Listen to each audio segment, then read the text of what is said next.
Welcome back everyone. Today we're going to be breeding some whiptails.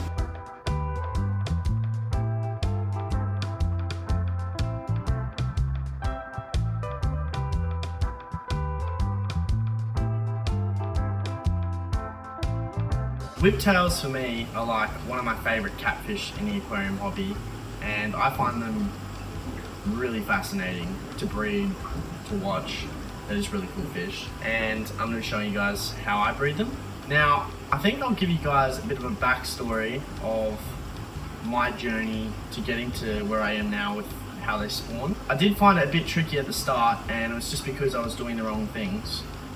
I had them up in a tank up on my breeding rack, and there was just literally in a grow out tank with like 150 Bozemoney rainbow babies.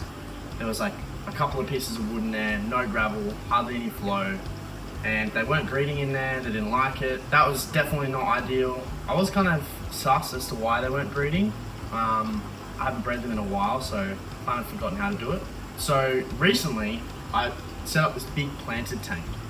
Or rather, recently I just stocked it with fish. It's been set up for a while. It's just getting to the point now. It looks really good, so I decided to add some fish, and I added a big school of Bozemoney rainbows. You can see them all here. I think it's like 30, 35 of them. Where did them go? Beautiful fish. And I wanted to add something, some sort of bottom dweller, some like cories or catfish or something. And I was like, I don't really have anything that I can put in the bottom of this tank. Except for this whiptail pair. And I was like, I did remember in the past breeding whiptails and having quite a bit of success in planted tanks. So I chucked them in here and they instantly spawned. So I was like, I want to make a video about this, and I want to really go in depth and do like my own like scientific report on as to why they bred straight away and the conditions required to get them, you know, breeding. So I've written myself some notes here. Basically all I've been doing is just feeding them bog buffet. I just put in a bunch of pellets. They'll feed themselves silly on that. It's a really good food. I do, you know, general once every couple of weeks I do a 50% water change. Nothing crazy. So I don't think water changes was the trigger to getting these whiptails to breed. Although I wouldn't discard that. I actually think, you know, I've heard from a lot of people that if you do big water changes, like 50% water changes every day for a week, you know, you can get things to spawn. So I think water changes, big water changes would actually help if you were having trouble breeding them. But for some reason, water changes was not a necessary requirement to get them spawning. I don't think it was a trigger. So basically you need a male and a female, so a breeding pair of whiptails. They need to be sexually mature. One probably like 2 years old, I think. You would just put them in a tank like this. You could breed them in any size aquarium. You could breed them in a 2-foot tank if you wanted to, but it just needs to replicate this. You need gravel bed, you need plants, and you need some adequate flow. Whiptails like nice, fast-flowing, clean water. And then what they're going to do as soon as you add them is for the next, you know, however long, maybe it'll take a week, they'll hunt around the tank and they'll find an adequate spot to lay their eggs. Once they find that spot, you'll find the pair, they'll sit together for about a day in that spot. Won't do anything, they'll just sit next to each other and just stay there. It's almost like they're testing out the position, making sure that's safe, there's no predators. And then they'll lay a decent clutch of eggs. I think there's probably like somewhere between 50 and 80 eggs, maybe. Then I think it's the female will just leave. She'll, after she's laid her eggs, she'll go and do her thing in the rest of the tank. And the male does all the, you know, taking care of the eggs. He sits there, he'll sit on top of the eggs until they hatch, and he'll just be fanning them.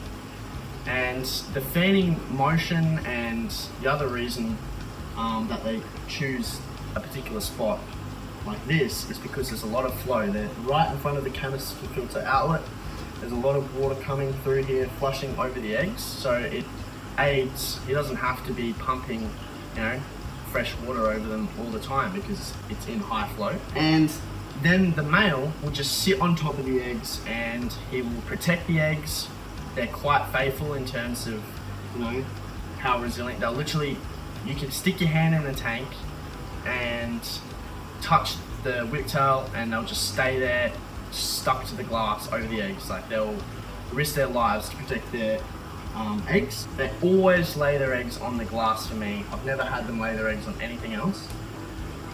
They usually always lay their eggs down near the bottom, and I think that whiptails really like sand. Sand is a huge benefit, and I think it could be like partially the reason why they wouldn't breed in the other tank is because there was no sand.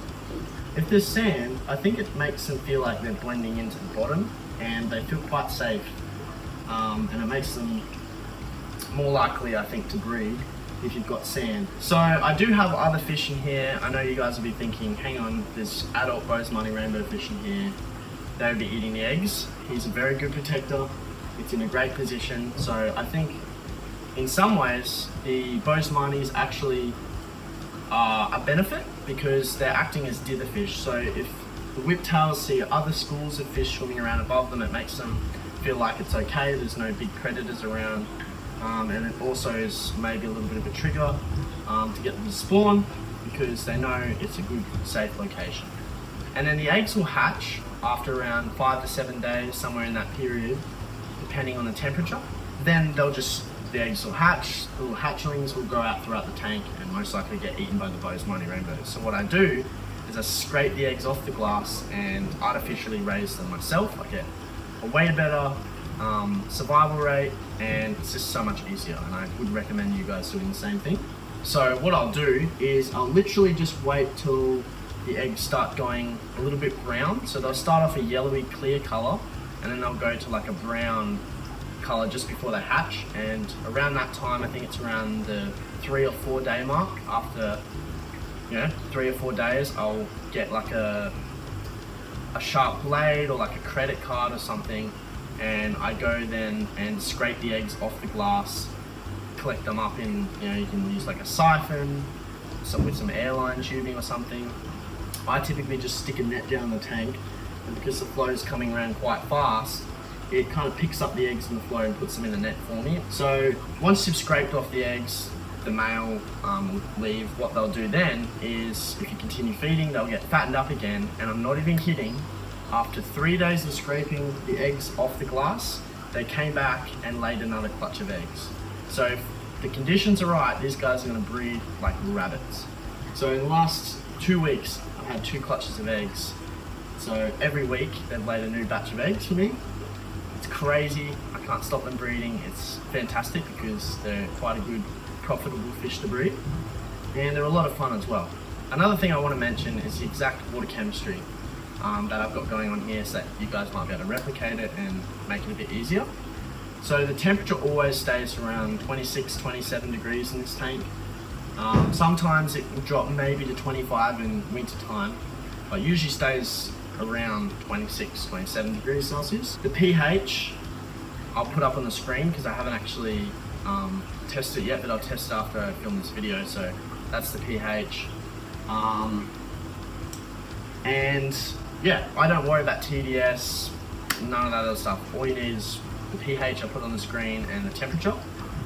Don't worry about the water changes or anything. If the conditions are right in the tank, they'll breed. So typically when I scrape the eggs off, I put them into a little container with the original water from the tank.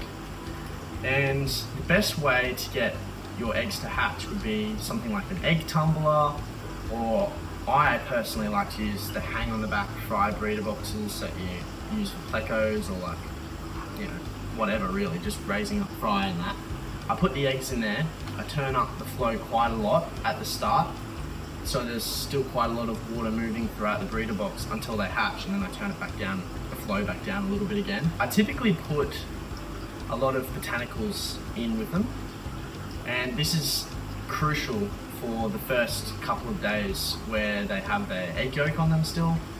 And it's basically the reason why I put botanicals in. I put like guava leaves, mulberry leaves, banana leaves and stuff like that. I put a piece of wood in there, I put some sawasatang.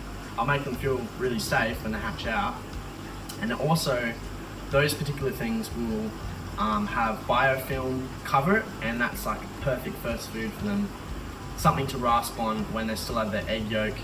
And I think maybe it takes like 2 days for the egg yolk to diminish, and as soon as that's gone, I start feeding 3 times a day, even more, feeding them. And what I feed them is usually like a bug buffet milk. So I'll get bug buffet, I'll get a cup of water, and I'll just friggin' mince up bug buffet into a powder, and it makes this milk. And then I'll get a pipette and I'll feed them. I'll just squirt 3 or 4 pipettes in that breeder box 3 or 4 times a day, and that milk settles on the bottom. They'll go and eat up the small particles. I also think that once they get to a certain size, you can feed like baby brine shrimp, because after a while the baby brine shrimp will die, fall to the bottom, and then they can go and eat their carcasses. That's like a good form of protein as well. You can feed green water. Green water is fantastic. I know quite a few of my mates feed green water to their baby whiptails and have had great success.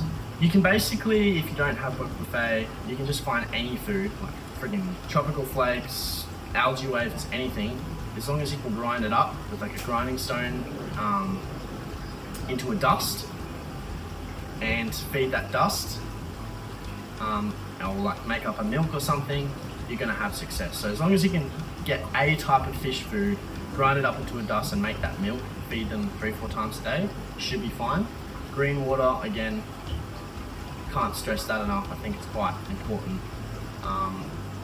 If you want a super high fry survival rate, is to be feeding them all the time, and the green water is really good because it doesn't foul up the water as much, and it just seems to have good nutrients in it for the babies, and it's also fantastic for starting that biofilm. And then what I'll do is I'll literally, after I think it's about, once I get to a certain size, to the point where they're not quite as fragile, because when they're small they're quite fragile and they can get some belly sliders and they die quite easily. So as long as you've got nice clean water moving throughout that box, feeding them consistently, they should be fine. The fry should survive quite easily, you shouldn't lose any.